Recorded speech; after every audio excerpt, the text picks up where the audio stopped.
the Baen Free Radio Hour.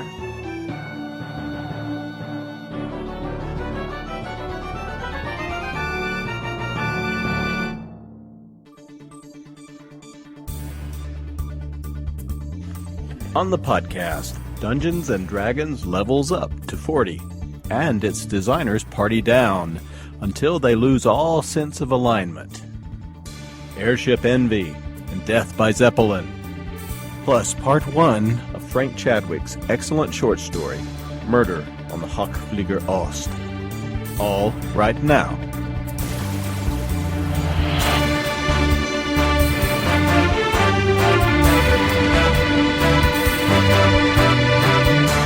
Welcome to the Baen Free Radio Hour podcast. It's an honor to have you along. I'm Baen editor Tony Daniel. We continue with part 2 of our two-part interview on the 40th anniversary of Dungeons & Dragons, the role-playing game, the one that brought gaming to the masses back in the 70s and 80s and 90s and continuing. We'll keep talking with 3 of the chief designers and forces behind the development of the modern game of D&D. We have D&D version 3 chief designer Jonathan Tweet. We have D&D 4 chief designer Rob Heinsoo. And we have one of the founders of gaming company Wizards of the Coast, creators of Magic the Gathering, of course, a company that is the current owner of the D&D brand. We have Skaff Elias, who was in many ways the driving force behind Wizards' acquisition and development of the game after it acquired it from TSR. This interview is a follow-up to the excellent piece that's currently on the Baen.com website, written by gaming writer and ebook pioneer Bob Kruger. All of these D&D guys appear throughout the article, and Bob has brought them together for the podcast.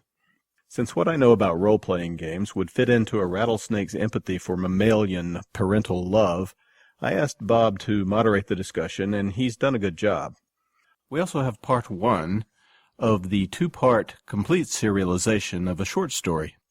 The story is Murder on the Hochflieger Ost and is by Frank Chadwick, the author of the excellent science-based steampunk novel The Forever Engine, which is currently at booksellers everywhere.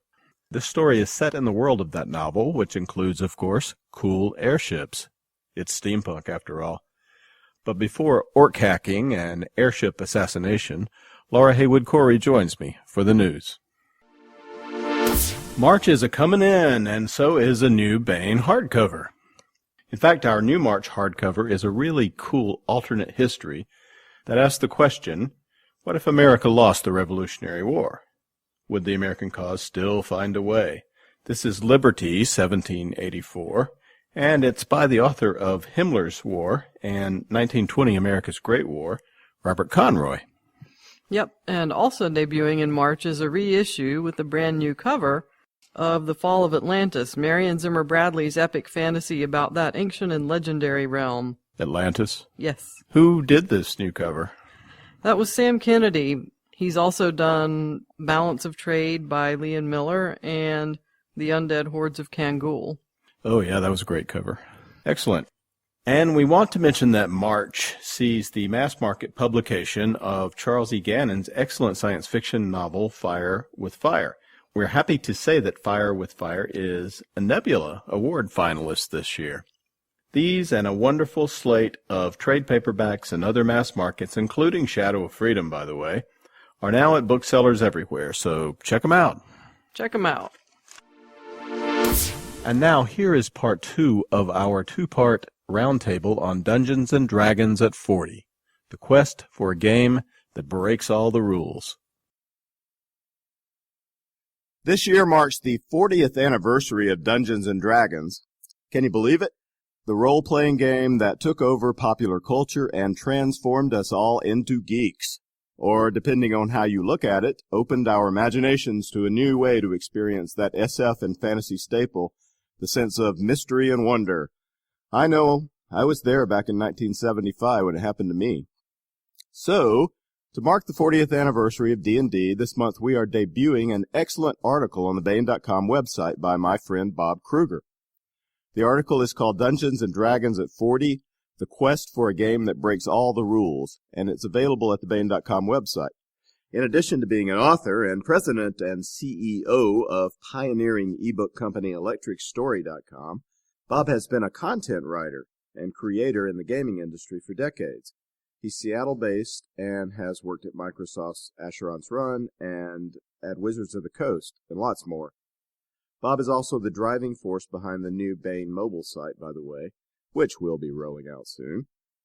Bob knows many of the designers who have created and recreated the various versions of Dungeons & Dragons over the year, the still living ones, that is, and he has invited these folks to participate in a roundtable discussion with us for this podcast. So, Bob, I'm handing the Baen Free Radio Hour podcast scepter over to you. Take it away. Okay, well, Tony's already introduced me. The other participants we have here are Dungeons & Dragons 3.0 edition designer Jonathan Tweet, who is also one of the R&D leads for Wizards of the Coast for several years. We have edition 4.0 designer Rob Heinsoo, and Skaff Elias, who, Skaff, are you still involved with Richard Garfield at Three Donkeys? I am, yes. I was at Wizards for a long time, worked with Jonathan and Rob both. Yeah, Skaff goes way back in the history of Wizards. He was one of the early playtesters and designers on Magic the Gathering, and he was instrumental in the formulation and promotion of the D20 system that came out of Wizards' acquisition of Dungeons & Dragons. So we have Jonathan, Rob, and Skaff with us here. Right, well, maybe Rob wants to talk then a little bit about that. What was the new vision of 4th edition? 4th edition was an interesting case in which Wizards decided that it needed a new edition to increase its sales, because new editions always sold really, really well. Whenever you did a new player's handbook, congratulations, you just had the multi-giant seller that was going to sell so many copies. And at the time we started 4th edition, it was interesting because I think the design teams had decided, I'm going to just say it, when you're doing books like, I think it was called Storm Rack, which are like, whenever a line ends up doing an Oceans book. Yeah, that's the end. It's usually a sign. Oh, dear. Now, that's a little cool, but it's somewhat true in the sense that the ideas that were coming out at that time indicated that Wizards had mined the best stuff and wasn't really, making the best of stuff. Now, what's weird is, as a spin-off of doing 4th edition, one interesting thing that happened is a bunch of the stuff that was in early editions of 4th was then leaking its way into 3rd as tests, when Rich Baker did the Book of Nine Swords, and that was really interesting. And third, the 3.5 stuff had a bit of a hey, there's really cool design stuff here. So I think that amusingly enough, I think that reason for doing 4th edition needn't have existed. We could have done the cool stuff. Yeah, absolutely. We could have done the cool stuff with 3rd, but people weren't willing to. It wasn't. There was a clinging to the formula and an unwillingness to experiment with the formula. But Wizards simultaneously really wanted to go ahead and figure out a way to bring new players into the hobby. So bizarrely, 3rd edition is actually a pretty complicated game in the sense that if you're the game master, it takes an awful lot of work to go ahead and really do it right. And 4th edition, one of the big mandates was make the game hugely easier to be the game master of, and make it play faster. I think that the hugely easy to be a game master of worked out. Making it play faster probably didn't.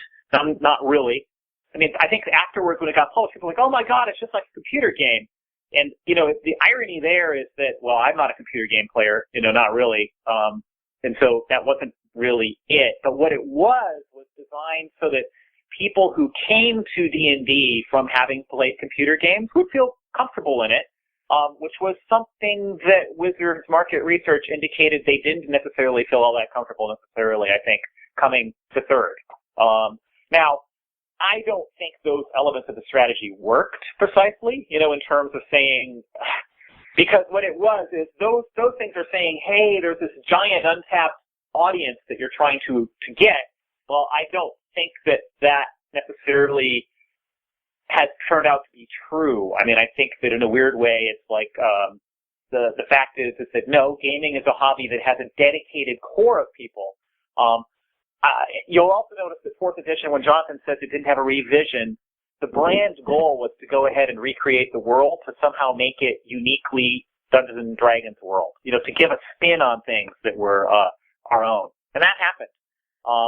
I think in retrospect, for me, one lesson that I gradually learned is, if you're going to go ahead and revise a beloved franchise, change either the system or the world. Preferably don't change both. Yeah. And I think Jonathan's, experience was, well, they changed the system, but the world stayed intact, and it really wasn't, and therefore people would just transition. Whereas with 4th edition, you had, look, you're changing the system dramatically. Don't also tell people, oh, that thing that was a demon, well, it's now a devil. And alignment, you liked it, well, we're not really using it. So there's an element of don't change. Don't pull the rug out and change everything. Hand them a glass that's interesting to drink from. Yeah. I want to put a little background in here because Skaff was also working behind the scenes on D&D. And Skaff, maybe you want to talk about a little bit about the direction you tried to push D&D in to be sort of more, faster to play, clearer, less ambiguous. Like you were working on a sort of a board game version of Dungeons and Dragons for a while, and then that's sort of where our flanking rule came from. And the flanking rule for 3rd edition was like a big breakthrough. It was something that was relatively simple and gave you the sense of unstead and somebody in the back, but it didn't have to deal with facing and what have you. So maybe, Skaff, you could talk a little bit about that aesthetic. Yeah, I think my involvement was actually a lot of the stuff you're saying about what 3rd edition did. We, you were obviously the driver on 3rd, but that was the philosophy that we had of evening everything up, just making it completely transparent as far as what should happen, because we saw that as one of the biggest impediments to bringing people that were, like say Magic customers into the game, or just people in general. We wanted to make everything, all run on the same system, and but more importantly, not leave anything up to interpretation. And that's the only way that a trading card game can possibly work. And so to take some of that philosophy into D&D. So, like, for instance, flanking. Am I behind the guy? Am I not behind the guy? Well, there's two ways you can do it. You can have this concept of facing and keep very careful track of it. And it's really hard to do. And it's kind of annoying. Or you can do what most people did, which is just sort of talk about it. And then you have arguments with the dungeon master, and it puts a lot of pressure on the dungeon master and a lot of pressure on the players.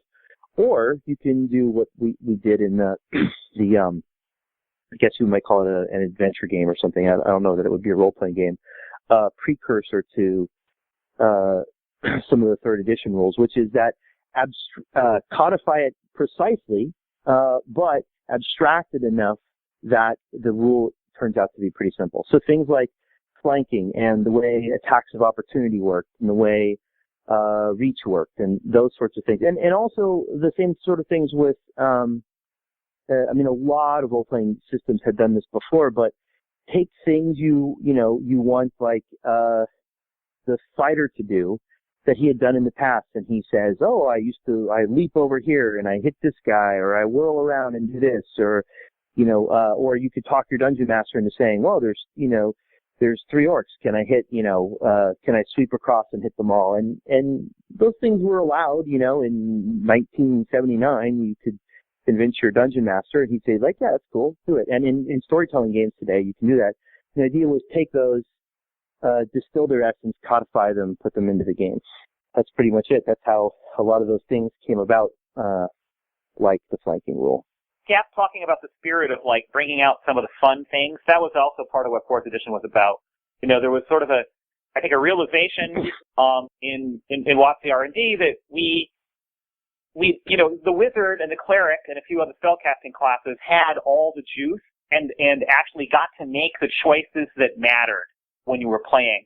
And we wanted to go ahead and give all the characters abilities that would allow them to make those interesting choices that would feel really flavorful, so that like when Skaff's talking about hey, the fighter jumped over here and did this amazing thing and attack and then hit the other guy. Yeah, we wanted to bring that out more. Now, 4th edition, therefore, that was one of the mechanical design goals that definitely played a part in how stuff came out. But I think that Skaff, you know, the push that Skaff and people were doing behind the scenes was definitely part of that. I think the idea was, and again, coming from more the, honestly, probably we're just not as good role players as, you know, Jonathan and as creative and, you know, as good dungeon masters. And so it's like, you have to kind of, and a lot of people were annoyed at the sort of kind of general mechanical bent that Dungeons and Dragons went in, but the philosophy of taking the cool actions and not leaving them in the hands of imagination definitely reduces sort of the possibility space of it, but at the same time it opens it up to the 90% of the masses that kind of wouldn't do that in their role-playing game because they're not sharp enough, or the dungeon master's not sharp enough, or their playgroup's not experienced enough. So, I wanted to talk about this, this problem in trying to capture the lightning in a bottle of D&D that Rob kind of touched on. Originally, when TSR was trying to bring D&D to a mass audience from its hobbyist audience, it had to make certain compromises, and they eventually led to the decline of the brand, I thought. Then you conceived the D20 system to kind of put the D&D brand back in the hands of the hobbyists, which really revised it.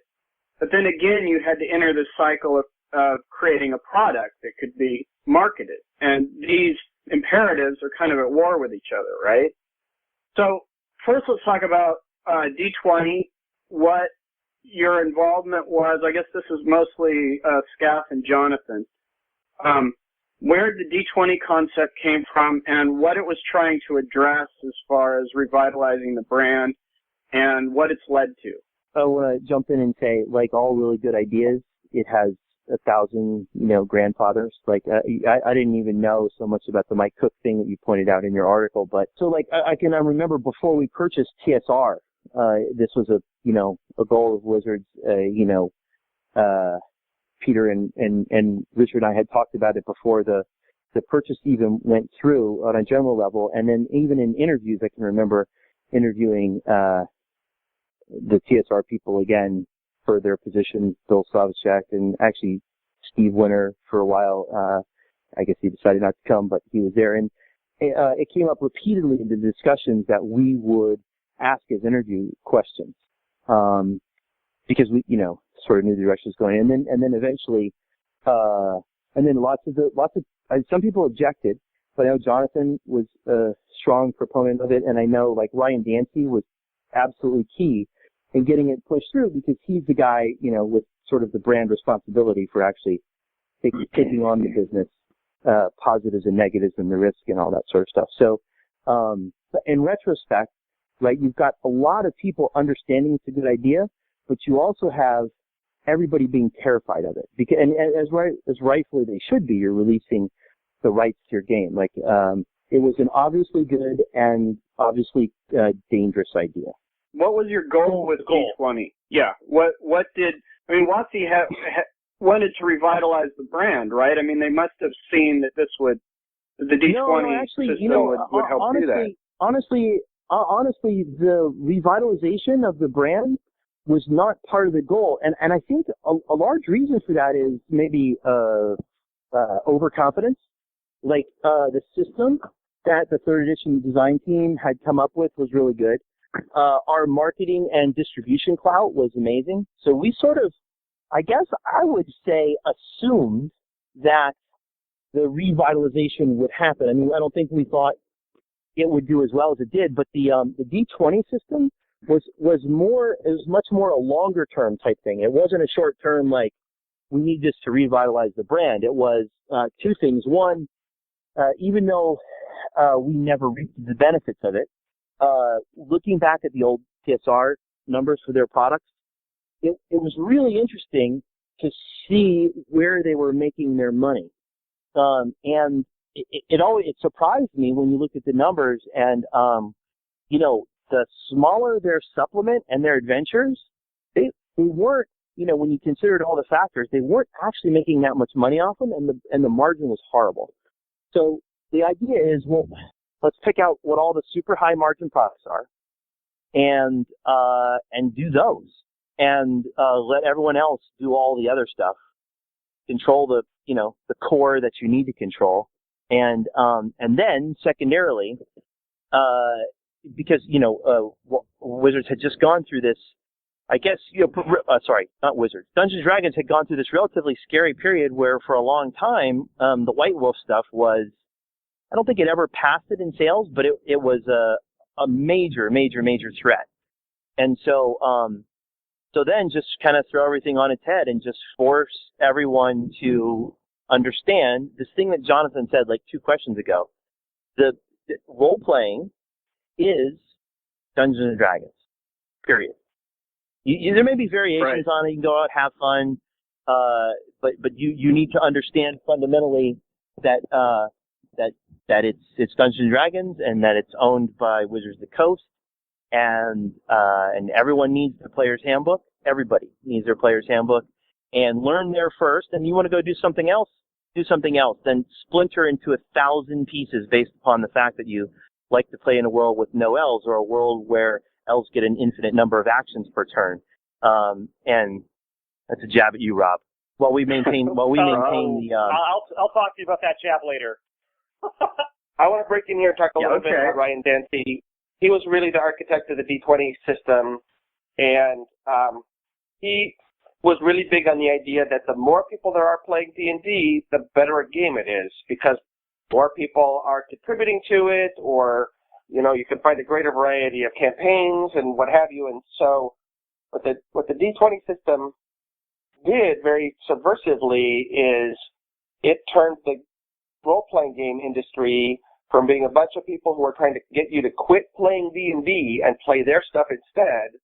Now the role-playing industry, to a large extent, became professionals who are trying to get you to play 3rd edition D&D so that you can buy their D20 products.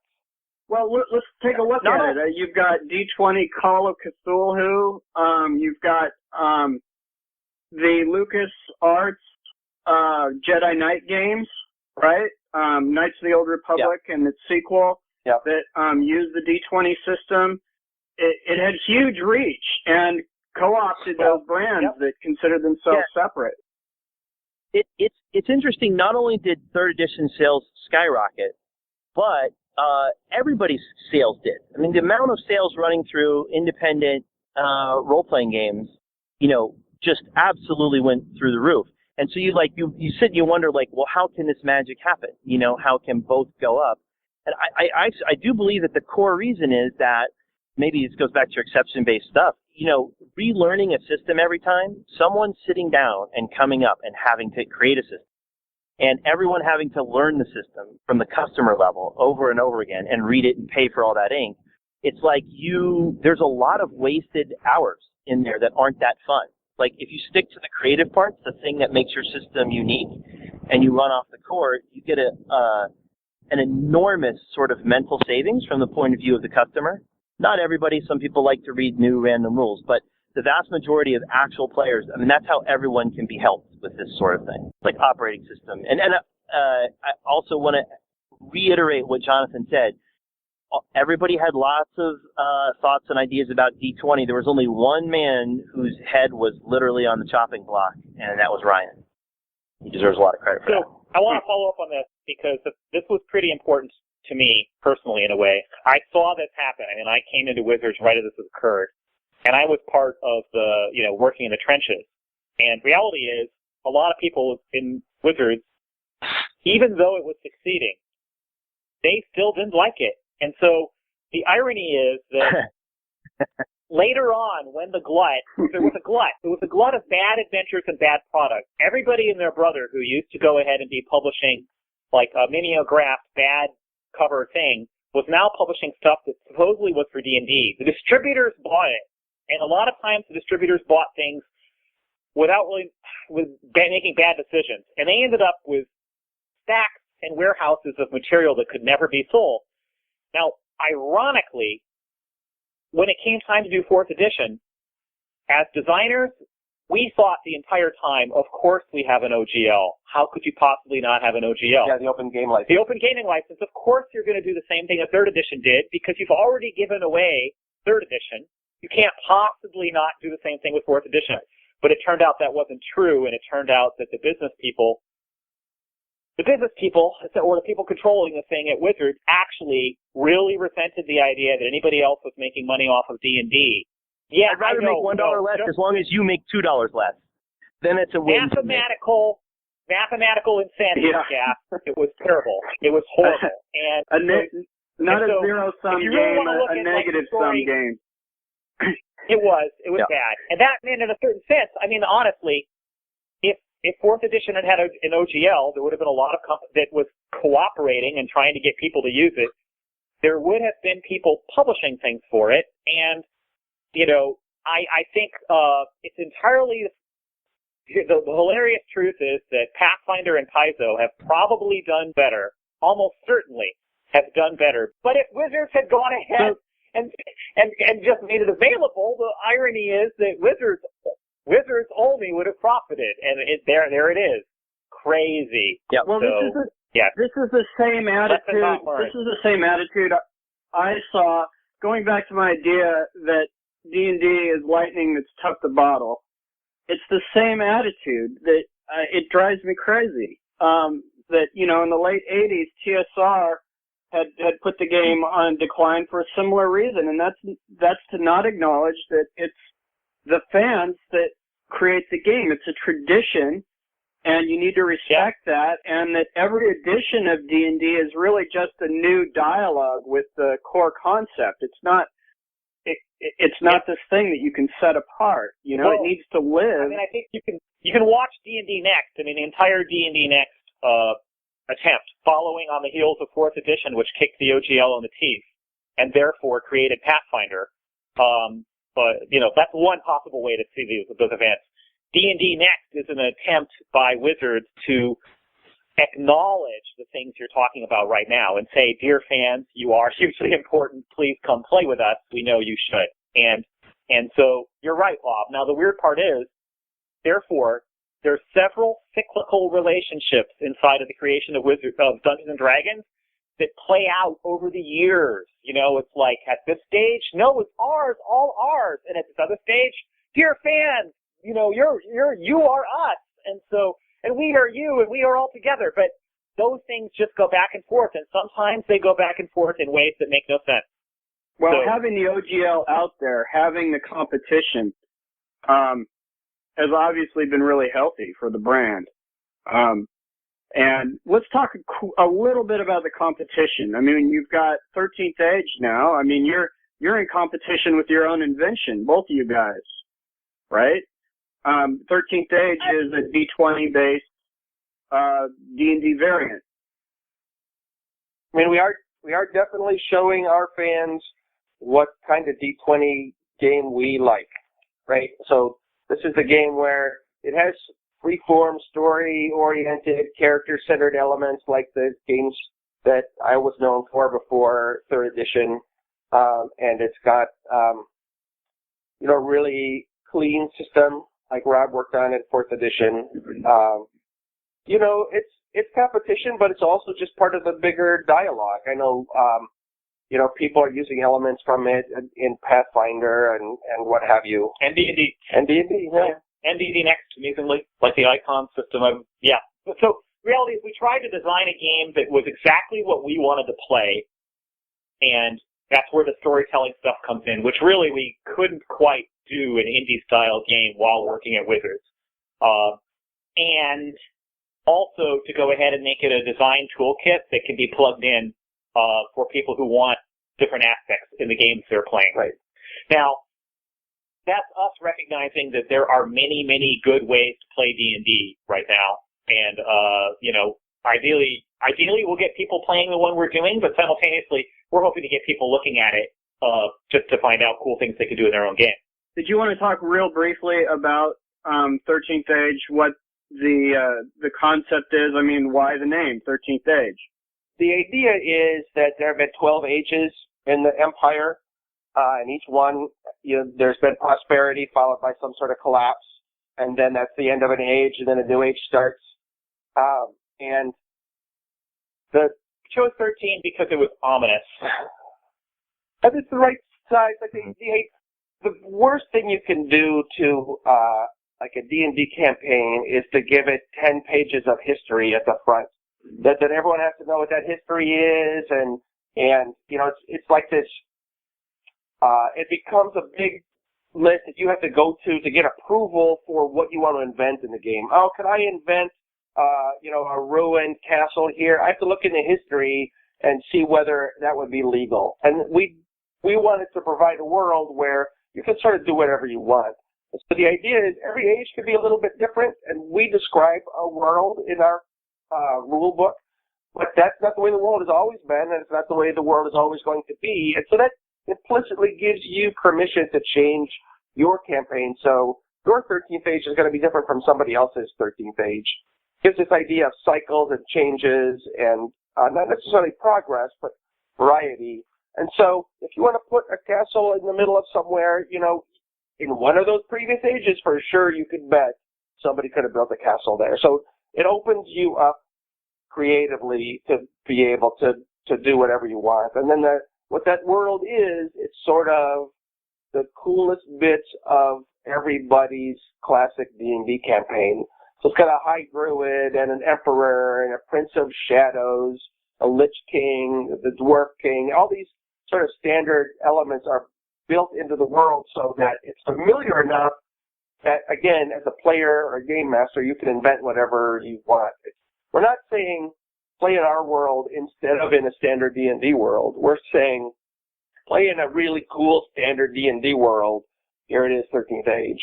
And because we're starting people off in that basically half-designed but very familiar world, the first thing you do when you create your player character is you create the one unique thing about yourself.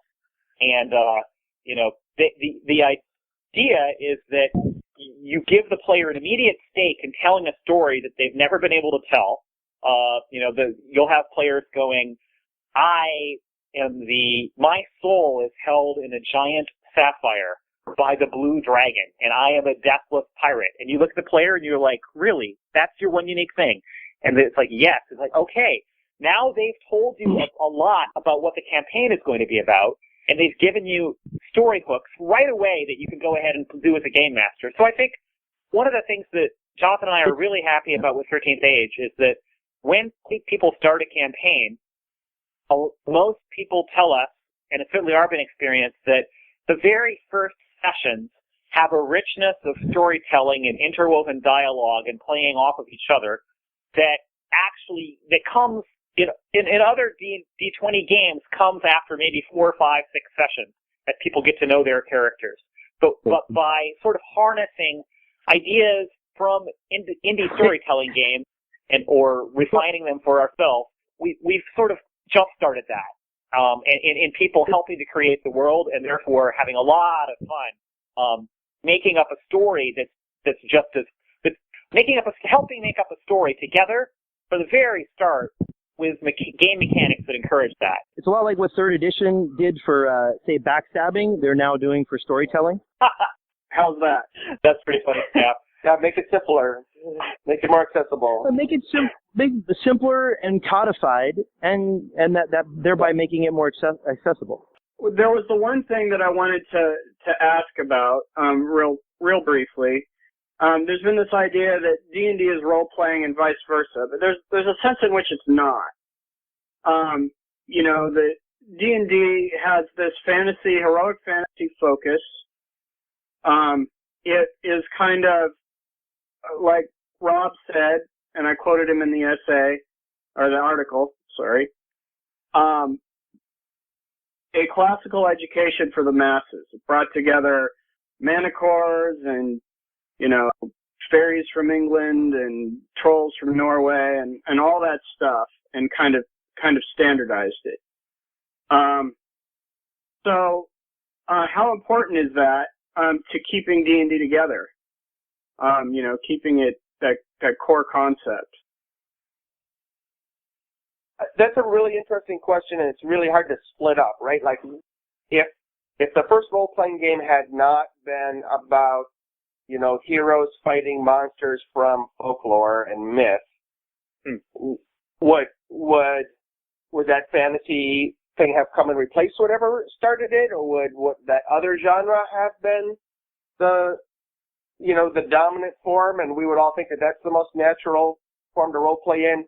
I think it's possible that really, based on the way things work, that first role-playing game was, and people were working on something like role-playing games for years, that first role-playing game eventually was going to get built. It probably was going to be fantasy. And there really is something, I think, to the fantasy elements that are in D&D. Like, when a kid gets a dinosaur book, they can look at all the dinosaurs and how big are dinosaurs compared to each other, and when did they live, and which dinosaur could kill which other dinosaur in a fight, right? And D&D lets you do that for monsters, right? Oh, how big are giants? How big are dragons? What if they got into a fight? How many hit points do they have? How tall are they? Where do they live? What's their culture like? It gives you this, that desire for encyclopedic information about cool things, right? So very mythic and universal, and that would be obviously the big topic for some other conversation. But so why don't we close on that? If Rob has a final statement about it, because it was his quote about Dungeons and Dragons. Will it survive as long as we're interested in monsters? Will the idea of Dungeons and Dragons cohere and go forward, or is Dungeons and Dragons going to just splinter into some general role-playing, concept? That is the style of big question that Jonathan is more adept at answering than I am, because my answer to you is that the way culture works, the way our culture works, Dungeons and Dragons is going to continue. Okay, that's just the fact. There's so many people playing versions of Dungeons and Dragons, and they teach friends, and they get into it, and it'll just happen. If Wizards, somehow, if whoever owned D&D stopped publishing it and said there's no more Dungeons and Dragons, people would still be playing it. Now, the reality is whoever owns Dungeons and Dragons is going to keep trying to advance the brand. Yeah. And it's going to have computer games come out that sell it, and and so forth. So therefore, the answer is, just on a flat-out historical cultural level, absolutely people are going to keep playing it, and there's no question about it. Now, I'm an anthropologist by background, and so the funniest piece of that for me is when we have this conversation. I love the story Mike Merles told once about, I think it was Mike, where somebody he knew was a social worker who had gone into the middle of Toronto. I don't know if it was Toronto. It was a Canadian city that actually had housing projects, and they found people who were still playing first edition Dungeons and Dragons without ever knowing that there had been any other thing published. And so the equivalent of the lost tribe, the lost tribe, that's untouched by civilization. That's happening. It's I know a kid who grew up the same. There's a guy doing art for a project I'm on now who grew up in a yurt in the rainforest with no power, no internet, and all he had was a couple old D&D books, and he made up all the rest of it with no contact with anybody else. So the weird questions you're asking me, the answer is absolutely yes. Now, I find the individual flourishing of these strange things almost more interesting than the big broad culture stuff, because the broad culture stuff is attempting to be mandated by business concerns. It's particular companies make particular products and try to sell as many units of them as they can.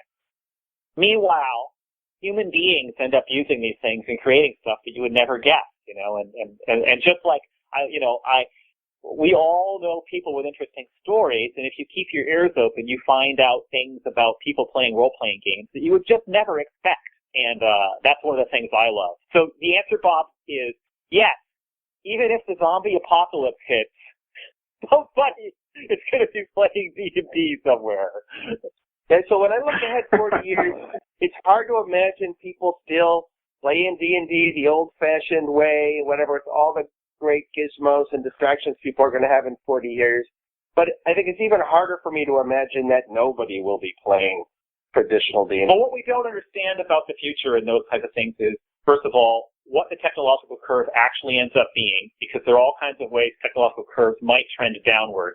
Secondly, there's always a kickback, a sort of a pushback where the tradition of how you did things simpler are interesting. And in fact, that's partly, so a little while ago when you talked to people with projections of, there was this doom and gloom in the industry, computer games are eating us, yada, yada, yada. And then people started selling really great board games from Germany that made people go, wait a minute, no, there's an awful lot of wonderful board games and people like seeing each other face to face and playing them. And now those same games are also being played iOS, which hasn't necessarily killed them face to face. So I understand what you're saying about 40-year projections are really hard, but I also think that here's a weird thing.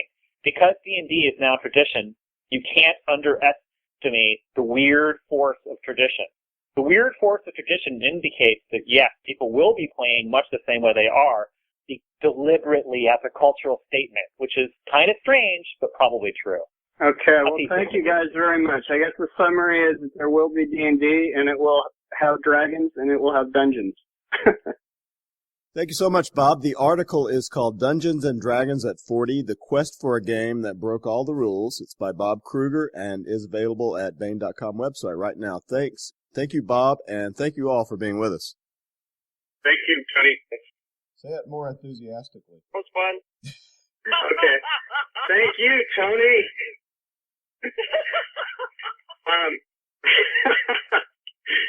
Thanks, Tony.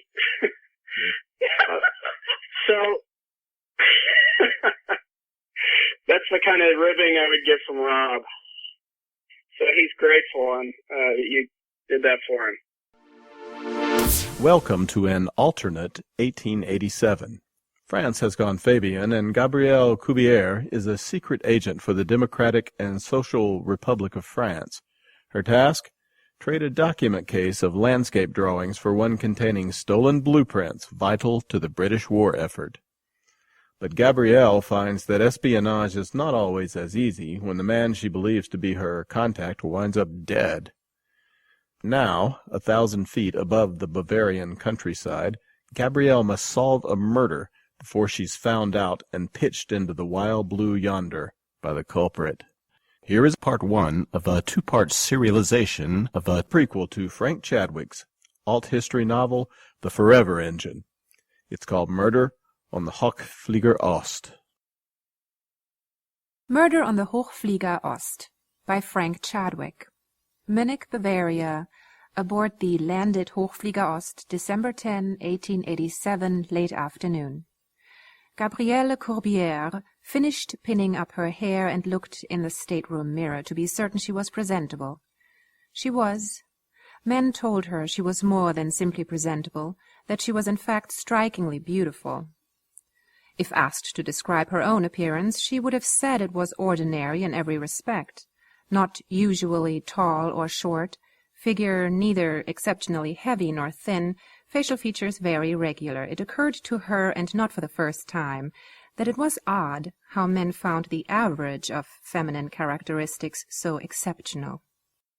She accepted this judgment on its face. She had no means of judging its validity, as she did not find women sexually arousing herself. Gabrielle had difficulty understanding any emotion which she did not herself experience, and so the feeling of others remained generally elusive, and their behaviors often surprising and seemingly irrational. Despite the potentially fatal consequences of such a disability in a spy, the men who headed the intelligence apparatus of the Democratic and Social Republic of France had given Gabrielle this covert assignment of a most critical nature.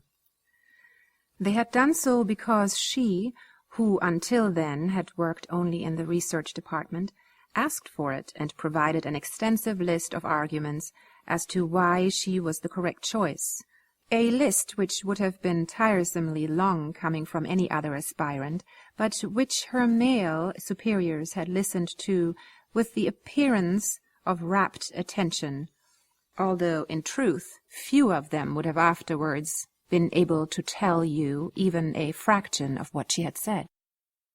Her assignment, while requiring both discretion and brazenness in turn, did not seem very difficult. She was to contact an anarchist agent and exchange one leather document tube for another.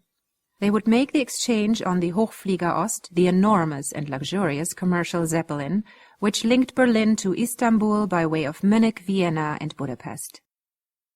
Gabrielle had boarded the Zeppelin in Berlin early that morning, and the other agent was to board here in Munich. Once aloft over Austria and the Balkans, legal jurisdiction would be problematic, and they could make the transfer with greater safety, at least from the authorities. The presence of hostile agents was always a danger to be guarded against, of course. Gabrielle opened her purse and made sure the small Le Faucheux revolver was where she had positioned it. She pursed her lips. She would far rather have brought a shotgun for protection, but it would surely have been confiscated upon boarding. As this unsatisfactory toy-like revolver was all she had managed to conceal, it would have to do. Gabrielle did not know what the anarchist looked like. She only knew he would be traveling on a British passport, and he had been told to contact the attractive blonde French lady traveling alone. Gabrielle hoped the agent's notion of an attractive female corresponded to that of her superiors. She thought that aspect of the plan troublesomely vague. Among the qualifications she had listed for the assignment was her fluency in both German and English, although she had omitted the fact that her English was learned from books, and so she had little grasp of conversational idioms. Gabrielle had already decided that, to the extent feasible, she would conceal her knowledge of foreign languages in the hopes of provoking a loose comment or admission. Mentally reaffirming this part of her plan, she finished dressing quickly and left her cabin for the main salon, where she believed she stood the best chance of contacting the agent among the throng of boarding passengers. "Do you have any firearms or incendiaries?" "Certainly not. Do you take me for the anarchist?" Etienne Villon, who was in fact exactly that, declaimed these words with what he imagined to be the outrageous arrogance of an Englishman. He waved the folded document in his hand at the corpulent Bavarian customs clerk. "I have the Passeport Britannique." The official took the forged passport from him, but eyed him with suspicion. "Forgive me." He paused to read the name on the document. "Herr Le Marchand. But you do not sound English, nor does your name sound English." "English? I am a subject of the British Crown, but certainly not English. I am Genesier from the island of Guernsey." The official frowned and read the passport more carefully. "Guernsey? I have never heard of this." "Genesier," Etienne repeated impatiently, his pretended anger beginning to give way to the real thing. "From Guernsey." "Ach, ja, it says it here. You are from the island of Guernsey." "Yes, Guernsey, you. Great." He choked off the expletive and took a breath to calm himself. It would do no good to enrage this representative of the German state apparatus. Frowning, the customs official spread the forged passport on his counter and selected a large and forbidding-looking rubber stamp from the rack in front of him. "We have the long and glorious tradition of service to the Anglaise," Etienne added hastily. "My grandfather was a general, Jean le Marchand." The official stamped the passport and handed it back. "You may board now." "He commanded Wellington's cavalry at Salamanca. We thrashed those despicable Frenchies that day." Ja, move along, bitte," the official said, his attention already on the overweight lady and her bored daughter standing next in line. Etienne, who was short and not particularly strong, puffed with exertion, carrying his valise and the vitally important document tube, up the folding metal stairway to the Zeppelin's boarding hatch. Perspiration suddenly ran down his face, and not simply from the physical labor. That was close, he thought. Ever since he had taken this assignment, his life had hung by the most slender of threads. The slightest misstep or mistake would surely lead to exposure, arrest, torture, and death. But what did it matter? The cause, only the cause mattered. What was his life compared to the cause of freedom? Nothing. His life was nothing, and he would gladly give it for freedom and justice, and truth. Truth was the most important cause of all, he thought, and he pocketed his forged passport. Gabrielle took her place at a small table in the salon, chosen for its excellent view of the doors at either end of the long room. She ordered café au lait and thought through the mission. A member of a covert anarchist organization called the Chevaliers Autonomes du Peuple, Independent Knights of the People, had stolen a complete set of engineering drawings of a new and quite advanced design of British ether battleship, to be christened the Prince of Wales. Unfortunately, the theft was discovered almost at once, and all traffic across the Pas-de-Calais closed to prevent the agent's escape to France. He had instead made his way by fishing boat to Norway, and then had been helped to Munich by Volksräterbund, the German branch of his organization generally known simply as Der Bund. Once they made contact, she would exchange a sheaf of charcoal-sketched landscapes of the French countryside for the ether battleship plans, each rolled up in identical brown leather carrying tubes. "I beg your pardon, miss, but are you bound for Istanbul?" Two middle-aged gentlemen, one lean and one portly, occupied the table to her left. The heavier man, who sat closer to her, had asked the question in English. Although she understood him perfectly well, she gave him a puzzled look. "Pardonnez-moi?" "Ah, French," he said to his lean companion, whose attention seemed more on his newspaper than the conversation. "Well, damn me, 18 months ago, in Belgium, we and the Huns were shooting them down like swine, and now frogs ride on the Zeps as pretty as you please." He turned back to Gabrielle and spoke slowly and loudly. "You," and he pointed forcefully to her several times, "go," making a motion in the air back and forth, with his left hand perhaps representing the passage of the Zeppelin, although Gabrielle could not be sure.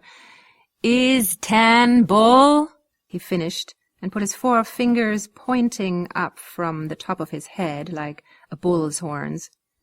Gabrielle laughed. "Ah, oui, Istanbul. Jolly good," he said, and then turned back to his companion. Nothing like a French tart to liven up the landscape. His friend lowered the newspaper and looked at Gabrielle for a moment, nodded politely to her, and then went back to his reading.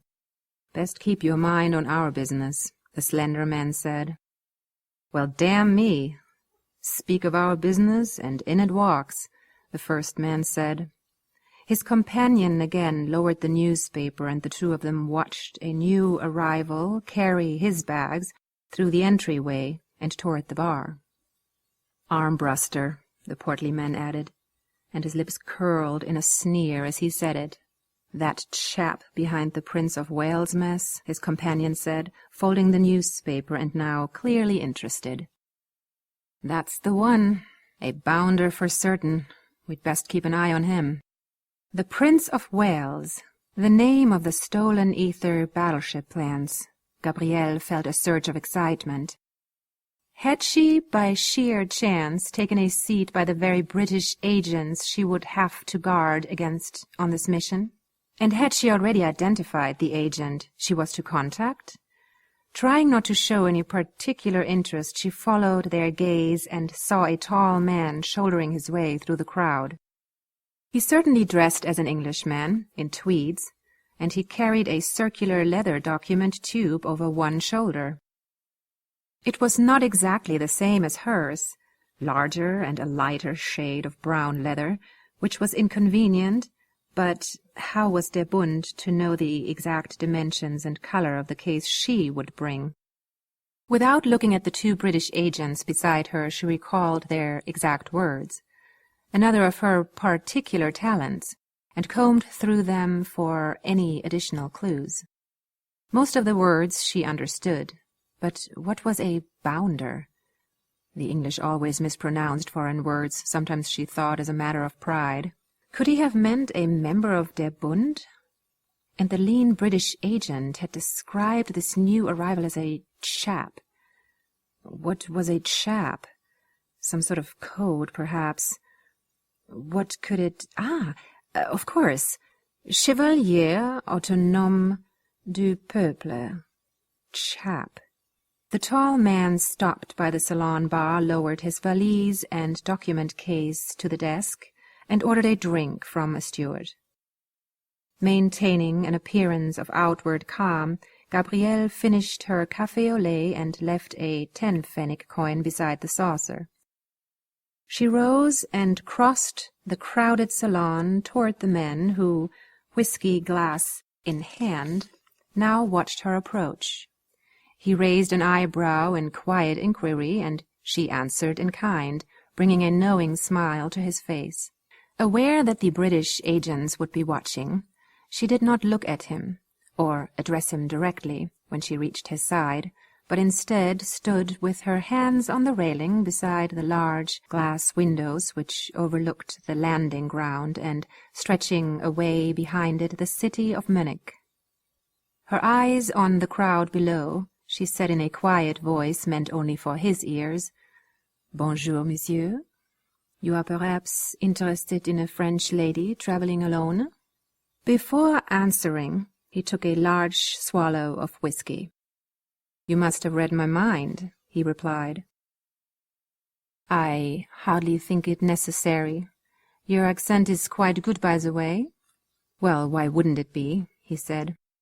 That was true, she thought. An agent passing for British would have paid special attention to this detail. "Do you perhaps have some pictures to show me?" she said. "Pictures?" he repeated, and then smiled. "Why, yes, I have some very fine etchings in my stateroom I think you may find quite interesting." "Bon," she said. Below the window the ground crews made ready to unmoor the Zeppelin. Their shadows stretched behind them, rendered long and grotesque by the angle of the setting sun. The ship would be aloft in a few minutes. Gabrielle made a quick calculation as to how long before they would be safely over Austrian airspace. "I will come to your cabin at 11 this evening. What is the number?" He took another swallow of whiskey and then fetched a key from his pocket. 179, he said. 179, she repeated. 11 this evening. Without looking at him, she turned and left. Waldo Armbruster watched her leave, watched her walk the length of the salon, and felt a glow in his lower body, not entirely the result of the whiskey. How could he be so lucky with women and so damned unlucky at baccarat? That was a mystery, which sometimes plagued him, but wouldn't trouble him much tonight, he imagined. He picked up his valise and the cylindrical leather fly-rod carrier, and set off to find his stateroom.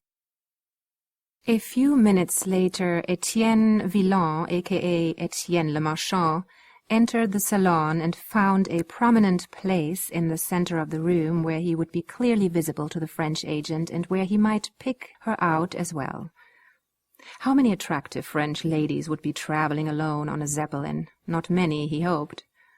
He waited for an hour, waited as the crowd gradually thinned. He felt more and more exposed and alone, more and more as if he had walked into a trap. Soon he became certain of it. Very well. If the English had trapped him, then he would at least show them how a man of ideals, a man of principles, could die with dignity. Although his stomach churned with anxiety and he felt slightly nauseous, he squared his shoulders and looked around the room with an expression of haughty disdain. 10 minutes later, the steward's staff asked him to leave so they could set the tables for supper. To his surprise, no one attempted to arrest him when he did so. Later that evening, Waldo Armbruster rose from his chair in response to the knock at his stateroom door. He examined his pocket-watch, and his eyebrows went up. "Almost an hour early," he said to himself. "The young darling must have been particularly captivated by my charm." He drained the brandy and soda, his third, and walked somewhat unsteadily to the door. Throwing it open, he prepared to greet the delicious French lady, but his smile vanished. "Oh, I can explain." At 11 o'clock precisely, Gabrielle turned the corner in the corridor which led to stateroom 179 and saw a small crowd of a dozen or so people in the passageway talking among themselves. As she grew near, she realized the crowd milled before the open door to the very stateroom she wished to visit. "You must clear the passageway," a white-coated steward said in German and made pushing motions with his hand. "All passengers will please return to their cabins at once, by order of the Hauptzahlmeister." Gabrielle wondered what would have brought the Hauptzahlmeister, the vessel's chief purser, here. "What has happened?" she asked in German of a couple turning to leave. "A murder?" the woman answered. "Quite ghastly, they say. A great deal of blood." Gabrielle pushed on through the thinning crowd of passengers and saw the two British agents leaving in the opposite direction. Were they behind this? What else was she to think? When she reached the doorway, the steward held out his hand as if to stop her. "No, my dear lady, you must return to your cabin at once." "But I have important business with the man in this cabin. If there has been foul play, I may know the reason why." "Foul play?" she heard a deep voice from inside the stateroom repeat. A tall, stout man of middle age, dressed in white tie and tails, appeared beside the steward. He was clearly not a member of the crew, and yet the steward immediately deferred to him. "Baron Renfrew," the steward said. "This lady says she had business with the deceased." "What sort of business?" the Baron asked. Gabrielle opened her handbag and retrieved one of the business cards her superiors had provided as a cover for her mission. It read, "Madame Gabrielle Courbière, commissaire-priseur des Beaux-Arts, 13 Rue Madeleine, Le Havre, France." "A praiser of fine art," the Baron said. "I did not suspect Armbruster's tastes ran to that." Gabrielle instantly noticed 3 things. The Baron had no difficulty in reading French. He apparently knew the agent, and the agent's assumed name was Armbruster. "As to his tastes, I have no opinion, having met him only once and briefly," she said. "He corresponded with me and said he had a number of previously unknown charcoal sketches of the French countryside by Jean-François Millet." "Millet?" the Baron asked.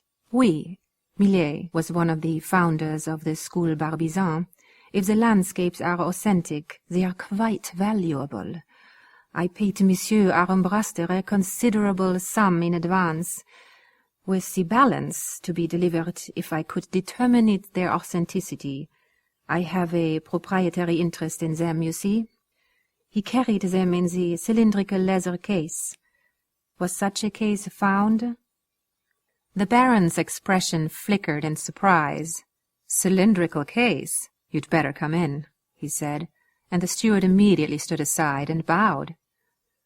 Wait out here and see that we are not disturbed, the Baron added to the steward.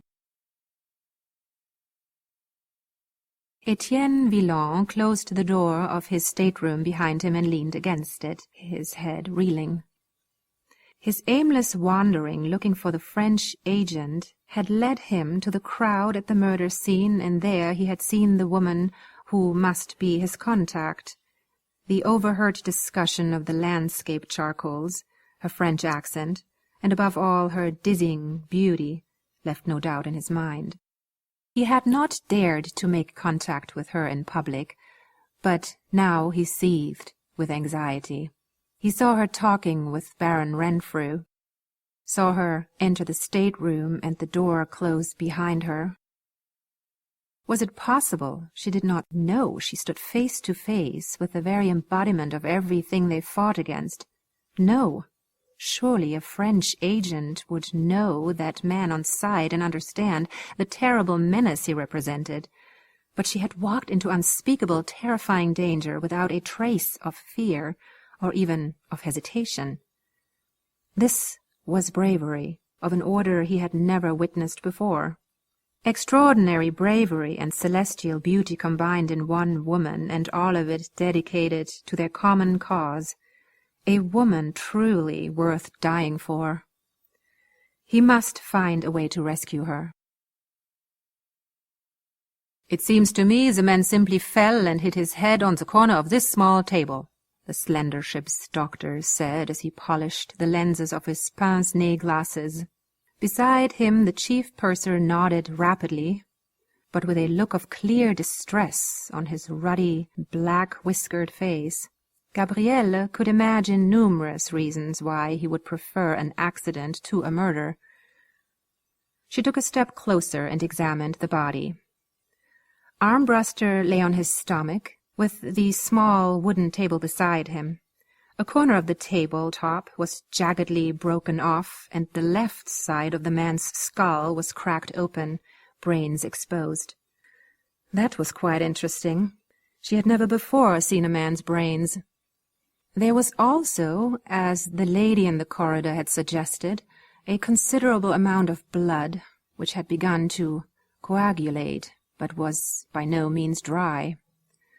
Much of it had puddled on the hardwood deck around the dead man's head, but she also saw evidence of a fine spray of blood, probably from the impact with the table.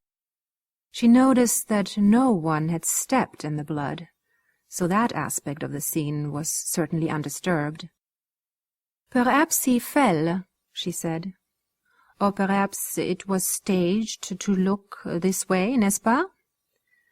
If this was an accident, the drawings will still be here." The doctor forcefully put his pince-nez glasses back on and scowled, clearly annoyed to have his opinion contradicted. The chief purser shook his head in alarm.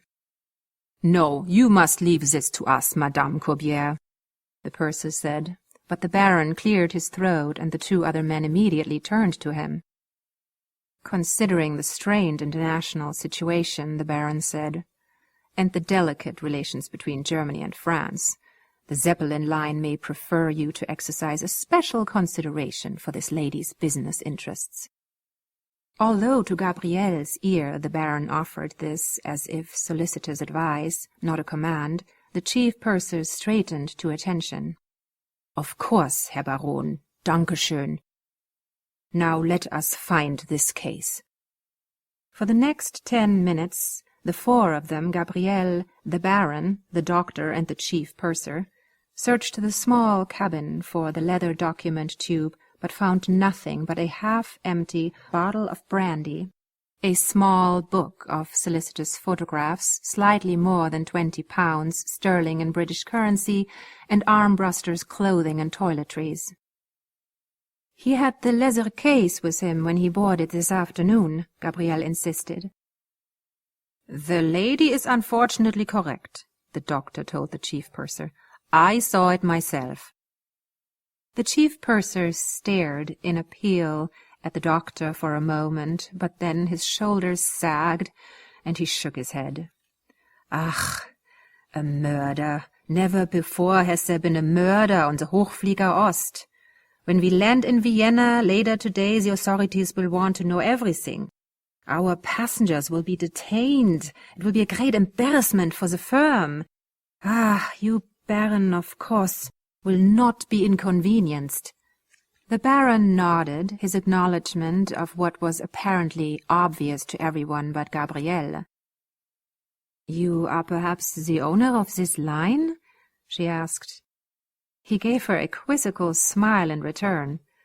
"I have no formal association with the Zeppelin firm. The chief purser allowed me to be present as a courtesy. Armbruster was a fellow countryman and an acquaintance." He did not say friend, Gabrielle noticed. "A countryman? You are English. Your German is quite good." "Not exactly English. Welsh, I suppose." He paused and smiled again, as if at a private joke. "My family is originally from Germany. I still have relatives there." "Ah, très bien. Now, as to the murder, the chief purser is concerned with the delay and scandal, oui? But if we discover the criminal ourselves before we reach Vienna, all will be well." "The man who has the missing case is surely our murderer." The man, or men, she thought. "But how shall we proceed?" the chief purser asked, and looked at the others in desperation. The doctor answered in a voice clearly accustomed to giving commands. "I see no alternative to a polite but insistent search of the passenger cabins for the missing tube." The chief purser began to object, but the doctor waved him to silence and pressed on.